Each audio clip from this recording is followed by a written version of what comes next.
I'm Mike Calabrese with the Action Network, here to give you my picks for Saturday's games. A reminder that these picks are presented by Bet365. Bet365 doesn't do ordinary. That's why you get more boosts with them than anybody else. Every day they power up the odds on hundreds of bets to give you a chance to win more. Bet365 boosts specific markets, your winnings, and even parlays, and they don't stop there. Keep an eye out for their biggest and best odds with the incredible Super Boost. Check out the boost and see why it's never ordinary at Bet365. 21 plus only, or 18 plus in Kentucky, and present in Arizona, Colorado, Indiana, Iowa, Kentucky, Louisiana, New Jersey, Ohio, and Virginia. Gambling problem? Call 1-800-GAMBLER or 1-800-BETS-OFF in Iowa. Terms and conditions and restrictions apply.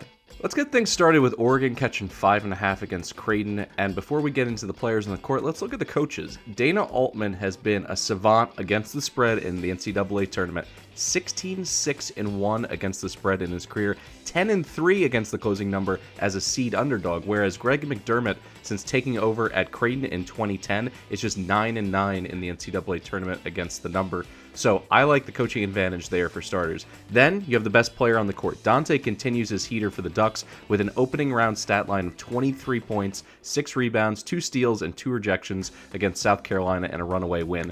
And since the calendar flipped to March, Oregon has been a top 30 offense, according to Bart Torvik, carving up teams inside the arc, and there's still more room for growth for the Ducks because they've been unlucky from deep, connecting on just 26.4% of their three-point attempts.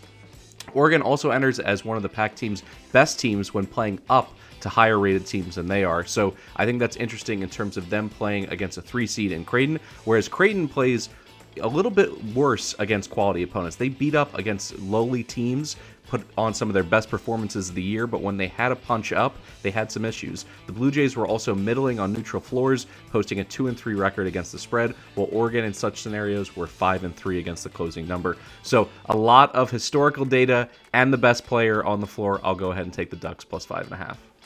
And for my second play, I'm going to lay the big number in the round of 32 with Illinois given just close to 10 against Duquesne.